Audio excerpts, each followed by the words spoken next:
in the previous lecture, we were talking about types of pollination. Now, in today's lecture, we will talk about the agents of pollination. So, our today's topic is agents of pollination. Now, what is pollination? It is the process of transfer of pollen grains from the anther to the stigma, right? That is pollination. What does the pollen grain contain? Male gametes. What does the stigma style ovary represents? The female reproductive organ in which the female gamete egg is there. So, through pollination, the pollen grains will come and land on the stigma. Now, the agents means the things which help in pollination are called as agents of pollination. Now, there are biotic agents and abiotic agents. The agents which are required for pollination are abiotic agents and biotic agents. Now, abiotic agents means non-living organisms or non-living things. Under abiotic agents, we can tell wind pollination and water pollination. Wind pollination and water pollination comes under abiotic agents. Under biotic agents, so there are two abiotic agents, then NCERT says that there are two abiotic agents and one biotic agent. Two abiotic agents are wind and water, and one biotic agent. One biotic agent means animals. They have taken animals. Pollination by animals is called as zoophily. The biotic agent means animals. Pollination by animals is called zoophily. Pollination by wind is also called anemophily. And pollination by water is called as hydrophily. It is called as hydrophily. Now, pollination by animals, biotic agents, is called as zoophily. Different types of animals are there in biotic agents, but the most common type is the insect. The most common type of animal is insect. Pollination by insects, what is it called? Pollination by insects is called entomophily. And pollination by birds is called ornithophily. Pollination by birds is called ornithophily. And pollination can happen by snakes also. Pollination by snakes, what is it called? Ophiophily. And pollination by snails is also there. Malacophily. Pollination by ants is also there. It is called myrmecophily. Pollination by ants is called myrmecophily. Snail is called malacophily. Snakes is called ophiophily. Bird is called ornithophily. Insect is called entomophily. And pollination by bats is also there, children. Pollination by bats is called chiropterophily. Pollination by bats is called chiropterophily. Now, these are the agents which help to carry the pollen grains, drop it on the stigma. And then we tell that plants prefer biotic agents rather than abiotic agents. Which type of agents do plants prefer? Plants, they prefer biotic agents rather than abiotic agents, and all these are biotic agents. Means biotic pollinators are more when compared to abiotic. Now, in abiotic, we have wind as an agent, we have water as an agent. Wind pollination, anemophily; water pollination, hydrophily. Among these two, which is common means anemophily is common. It is common type. Whereas hydrophily is seen only in aquatic plants, that too not in all aquatic plants, in some aquatic plants. Hydrophily, it is rare. It is seen in some aquatic plants. It is seen in some aquatic plants. Now, if we have to list down the examples for wind pollination is common. If you have to see the examples, children, wind pollination is common in coconut. It is also seen in date palm. It is also seen in grasses. So, wind pollination is seen in maize, it is seen in date palm, it is seen in grasses. All these are the examples of anemophily. Now, coming to hydrophily. Hydrophily, we can again divide them into two types. Whether the pollination is happening on the surface of the water or the pollination happens in the submerged condition inside the water. If it is on the surface of the water, it is epihydrophily. It is epihydrophily. And if the pollination happens submerged, then that is called hypohydrophily. Hypohydrophily. Now, if we have to list down the examples of epihydrophily, Vallisneria is an example. What is the example for epihydrophily? Vallisneria. Pollination happens on the surface of the water. Example for hypohydrophily is Zostera. Example for this is Zostera. Okay. Now, coming to insect pollination, we are telling biotic pollination is common type. And again, in that, insect pollination is the common type, right? Insects means like we can take bees, right? Moth, all of them comes under insects. Now, examples for insect pollinated flowers around, in and around you, in the garden, whatever you find colorful flower, it is an insect pollinated flower. Rose you go, China rose you go, lily, all these are colorful, right? Chili, all these are colorful flowers. So, insect pollinated flower, you can write as many as possible. Sunflower, very attractive flower. Fabaceae members also attract the insects. Liliaceae members are also examples of insect pollinated flower. Now, coming to bird pollinated flowers, the flowers should be little big so that the bird or the bee can go inside and pick the pollen grains. Now, bird pollinated flowers, pollination by birds is called ornithophily. Bird pollinated flowers, we can take an example of Campuses is one example of bird pollinated flower. Now, coming to snake pollinated flowers. So, the snakes, right, reptiles, they crawl on the ground.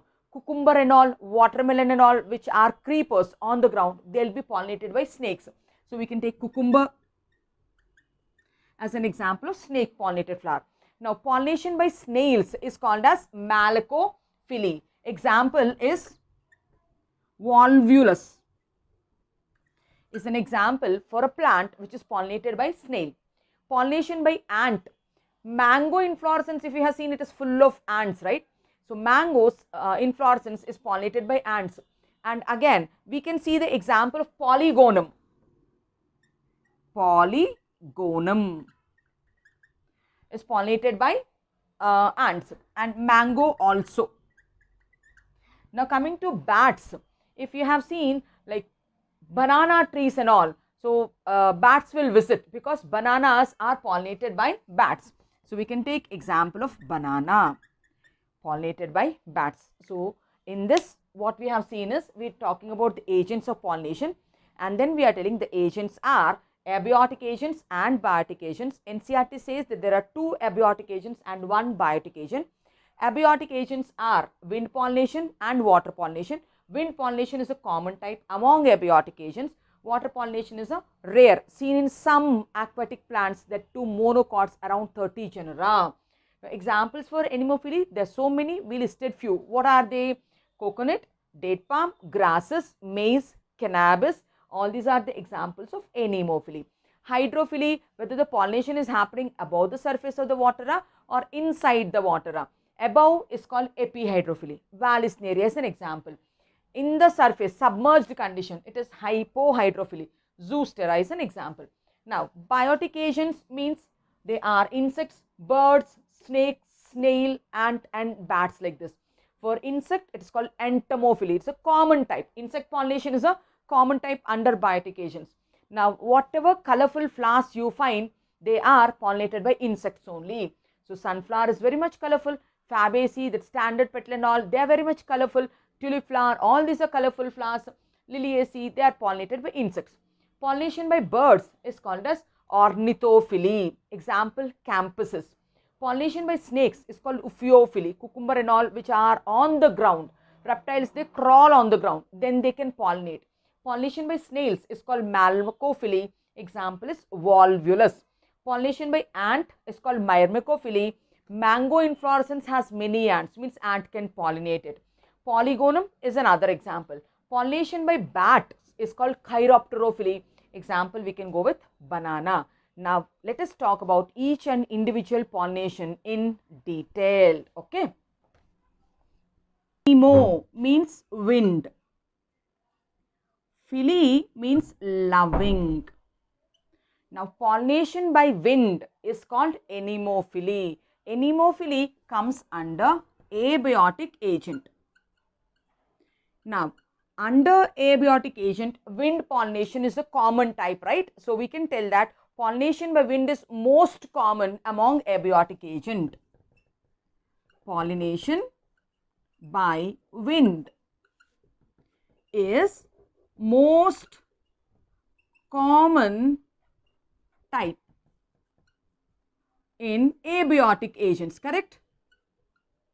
Now, if the pollen grain should travel by wind, means what are the characters it should possess? Come on, it has to travel by wind. It should be of heavy weight or it should be lightweight. If it is heavy weight, it will drop down. So, it should be of lightweight. If it is lightweight and it should be small, if it is small means it is not visible for us, means inconspicuous. So, then it has to pack like an inflorescence so that it can trap the air. So, if we have to list down the characteristics of wind pollinated flowers, we are telling that the flower should be small, it should be of lightweight, the flower should be inconspicuous, not clearly visible, and it should make an inflorescence. And since it is pollinated by wind, it need not have any attractive devices to attract insects, like color is not required, odor is not required, nectar is not required. So, colorless, odorless, nectarless, and then petals and all need not be big and to attract the insects. So, we can tell the non-essential parts are reduced. There is no requirement, so that is why they are reduced, and the flowers will be above the leaves. When the flowers are above the leaves, then it can trap the air. So, all these are the characteristics of wind pollinated flowers. Let us write down one by one. So, if we have to list down the characteristics of wind pollinated flowers, let us see what are the characteristics of wind pollinated flowers. The first point, we were telling that the flower should be small, inconspicuous, and should make an inflorescence. The flower should be small, then only it can go in air. If it is small, it is not visible, then we tell it is inconspicuous. And then if it has to trap the pollen grains which are coming by wind, it has to make an inflorescence. It has to make an inflorescence, and all the attractive parts are not required. So, we can tell that all the non-essential parts, sepals, petals are reduced. All non-essential parts like sepals and petals are not required. It need not attract any insect or bird or some other thing. So, all the non-essential parts are reduced. All non-essential parts are reduced, and then we can tell that color is not required, odor is not required, nectar is not required. Colorless, odorless, nectarless also we can write as a characteristic. The flowers are colorless, the flowers are odorless also, and the flowers are nectarless also, isn't it? So, then if we have to tell the position of the flower, in most of the cases the flower will be above the leaf so that it can receive the wind. So, the positioning of the flowers are above the leaves so that they can receive the wind. They will be above the leaves, and if they have to receive, then what should be the condition of the stigma and what should be the condition of anther? Anther also and stigma are also exerted. What do you mean by exerted? If you see hibiscus, in hibiscus, the stigma also will be very much out and the anthers are also very much out. That condition is called exerted condition. And if you see rose and all, the stigmas and everything is inside, that's called inserted condition. Here, to trap the airborne pollen grains, the stigma also and the anthers are also exerted, well exposed. So we can tell the stigma and anthers are exerted. What do you mean by exerted? Exerted means well exposed. It is exerted. And then the anthers have to rotate in all directions, right? So what is that positioning called? Versatile means here is the filament. As the filament goes up, it becomes like a nib. To that nib-like structure, the anther lobes are attached in this manner, so that the anther can show 360 degrees rotation. So such a positioning is called as versatile. The anthers are versatile. Anthers are versatile in nature. Anthers are versatile in nature means it can rotate in any direction. And there are some flowers, so they burst like a gun, so that the pollen grains can travel far distances. So if you take a plant called Urtica, Urtica, here the pollen grains will burst. That's called gunpowder mechanism. Gunpowder mechanism. What happens in gunpowder mechanism? So this is the flower and these are the pollen grains. They burst at a time so that they are dispersed with high pressure. So this is called as gunpowder mechanism. We find it in Urtica. Okay, then when we have to talk about the characters of pollen grains which are in fact traveling, pollen grain should be lightweight, pollen grain should be small. In Pinus, if you see, it has wings also, locomotor structures like wings will be there, and pollen grains should be smooth so that they can come and land on the stigma. They are dry, they are smooth. Pollen grains are non-sticky. Stickiness nature is required if it has to stick to the insect body. So here it is going by wind. So non-sticky pollen grains and unwettable. So in wettable nature is not required. So if we have to list down the characters of pollen grain. So how many points we told? They are lightweight, they are small, they are winged. Let us write down pollen grains are of light weight. Children, if the pollen grain is of lightweight, then only it can travel, right? Pollen grain should be of lightweight. And lightweight means, of course, they are small. And in some, the pollen grains are even winged. If you take Pinus, in Pinus, this is a pollen grain. The pollen grain has a wing. And so many pollen grains of Pinus will travel together. We call it a sulfur cloud or yellow shower we call. So those many pollen grains will travel at a time, appearing like a yellow colored cloud. And pollen grains are dry, they are smooth, and they are unwettable. Pollen grains should be dry, they should be smooth, they are unwettable, and stickiness nature is not required because they need not stick to the insect body. So they are non-sticky also. Now come on, what did we see so far regarding the characteristics of anemophily? Anemophily means wind pollination. It is the most common type of pollination under abiotic agents. And then if we have to list the examples of wind pollinated flowers, so we have already seen coconut is one example, date palm is another example for wind pollinated flowers, grasses are other examples, cannabis is also an example of wind pollinated flower, maize is also an example of wind pollinated flower, cereals are also examples of wind pollinated flowers. So many examples we have listed which come under wind pollinated. What are the characters means there are so many characters. So far we have listed some characters like the flower should be small, then only it can freely move in wind in all the directions, it can trap the airborne pollen grains. Flowers should be small, they are invisible, and they pack to make an inflorescence. Now all the non-essential parts like sepals and petals will be reduced, odorless, colorless and nectarless. and flowers will be above the leaf so that it can receive the air. Stigma and anthers are well exposed, they are exerted we call. Then anthers are versatile so that it can rotate and release the pollen grains in all directions. If you take Artica plant, it's a gunpowder mechanism. The pollen grains will burst suddenly. What is gunpowder mechanism? We can tell that the pollen grains burst suddenly. They burst suddenly and they'll be released at a time. Now the characteristics of pollen grains are, pollen grains should be of lightweight, they should be small. Like if you take Pinus, a gymnosperm, there the pollen grain even possesses wings. Pollen grains should be dry so that it can travel. If it is wetting, it will stick somewhere. So they should be unwettable, they should be smooth, and they should be non-sticky. So these are the characters. Take a screenshot, then we'll come back again.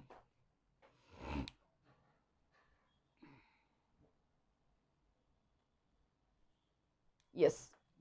If we have to add few more characters for wind pollinated flowers. Now can you tell about the stigma? How the stigma should be there for a wind pollinated? We talked about the male part like anthers. Anthers should be well exposed. Anthers should produce many pollen grains. The pollen grains are of lightweight, non-sticky, all that we told. So when we have to talk about the stigma, so some examples if we see the picture of a maize plant. In maize plant, these are the nodes, and from every node leaf will come, right?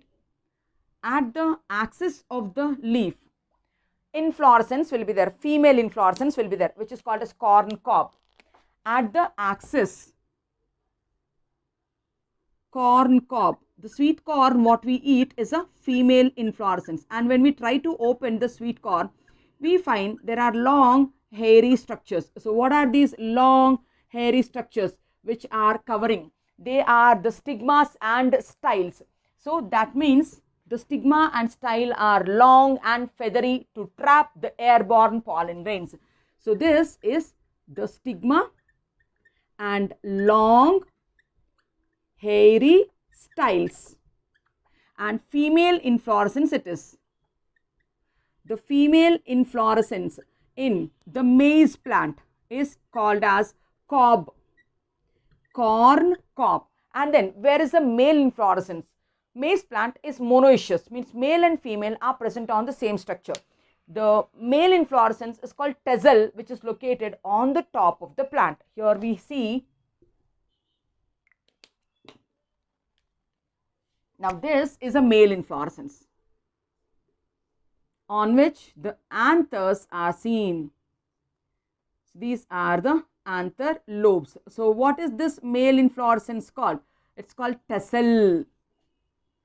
And where is it positioned? It is positioned on the top so that they can easily come out through wind. And these are the pollen grains which are releasing, which are captured by this long, hairy, silky styles and the stigmas.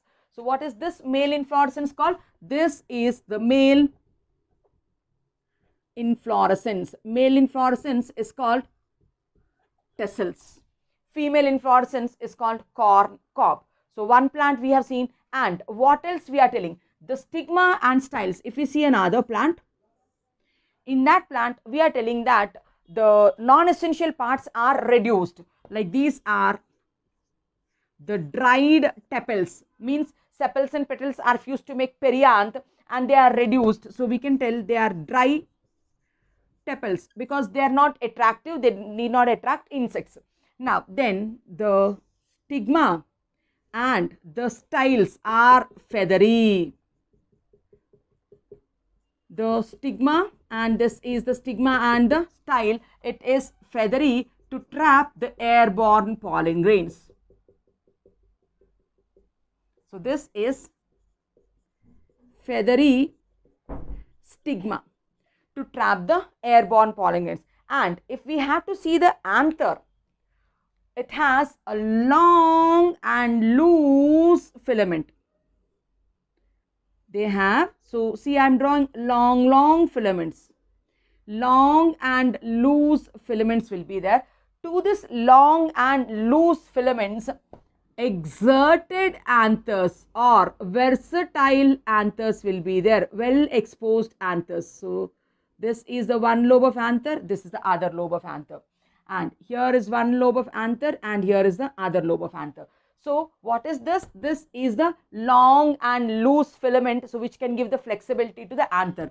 This is long and loose filament, and these are the exerted anther lobes or versatile anther lobes. Versatile means it can nicely rotate. So we can tell exerted, well exposed anther lobes, or we can tell versatile lobes of anther. So the flowers will be like this, or if it is grouped, it makes an inflorescence like that. And if you see coconut inflorescence, right? So if we see coconut inflorescence is called spadix. Now in spadix, this is a boat shaped spathe. One bract gets modified into a boat shaped spathe. On this we find the inflorescence. On this we find the inflorescence. These are hanging male flowers. These are neuter flowers, sterile flowers, and these are hanging female flowers. These are hanging female flowers. Why are they hanging? So that they can trap the airborne pollen grains. They can trap the airborne pollen grains. And these are the, so these are male inflorescence, right? The male inflorescence, they are called pistillate flowers, staminate flowers. So all this is male inflorescence. They are called staminate flowers. The staminate flowers are also hanging, and in front we have pistillate female flowers. So these are female flowers, children, pistillate flowers, and these are male flowers, and these are sterile flowers which are called gall flowers. So this compact inflorescence in coconut is called a spadix. What is this inflorescence called? Spadix. In spadix, this is a boat shaped spathe made by a modified bract. One bract gets modified into a boat shaped spathe, which gives support for this entire inflorescence, and the inflorescence will be on the top of the coconut plant, and it will be hanging so that it can trap the wind-borne pollinators. And if we see rice and wheat, in rice and wheat we have spike inflorescence. What is that called? Spike. In spike, so these are the female flowers. The female flowers are well exposed to receive the pollen grains. This is the spike inflorescence. Rice and wheat are pollinated by anemophily. This is spadix inflorescence. Coconut is also pollinated by anemophily. Grasses, this is the inflorescence, is also pollinated by anemophily. Maize inflorescence, male inflorescence, female inflorescence, also pollinated by anemophily only. And if we see another example, in NCERT, they have given a plant where they showed us the leaves, and they tried to show us a compact inflorescence which hangs up. They tried to show us a compact inflorescence in which the anthers are very much exposed.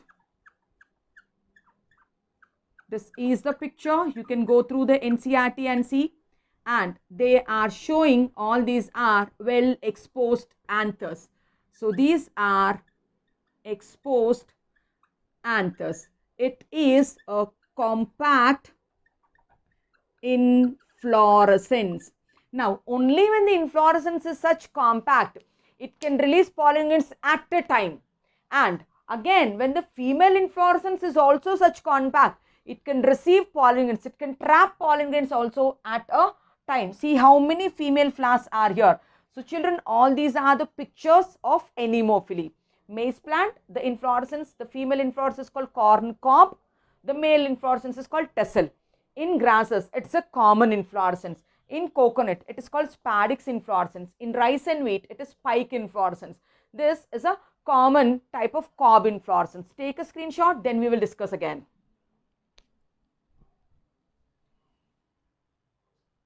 Yes. Then we are telling, like, the pollen grains have to travel by wind and they have to reach the stigma. Then can you assure that they are compulsory, they can come and land on the stigma? Since air doesn't have any direction, it goes in all directions, right? So that's why we tell that anemophily, it's a hit or miss affair. It might reach the stigma, it might not reach the stigma also. Anemophily, it is a hit or miss affair. It might reach on the stigma or it can miss also. In order to compensate this loss, pollen grains are produced in enormous amounts. So, to compensate this, we are telling pollen grains are produced in huge amounts. To compensate this, pollen grains are produced in huge amounts. To understand the magnitude, we will take some numbers here. One cannabis flower can produce 5 lakh pollen grains. See, one cannabis flower. One flower itself, children, it can produce 5 lakh pollen grains. And one tassel inflorescence can produce 20 to 25 million pollen grains. This is a tassel inflorescence of maize. So, one tassel inflorescence in maize can release how many pollen grains? 20 to 25 million pollen grains. It can release 20 to 25 million pollen grains. And if you take a plant, one Mercurialis plant, a complete plant produces 135 million pollen grains. It produces 135 million pollen grains. So, each flower, each inflorescence, each plant is producing these many pollen grains. Where are they? In the air. So, that's why since they are in this much excess, they cause pollen allergies in allergic people. So, they are responsible for pollen allergy. Pollen allergy is called as hay fever. It causes bronchitis and asthma, running nose. It causes difficulty in breathing in sensitized people. Understood? Now, all this is about anemophily. We discussed the characteristics of anemophilous flowers. We have seen some examples, and then we have discussed the magnitude, that how many pollen grains are released. So, in the next lecture, we'll talk about water pollination in detail. Hope the information is apt up to the NEET examinations. So, any comments, post them in the comment box. If you like the content, like, share and subscribe to my channel. Thank you.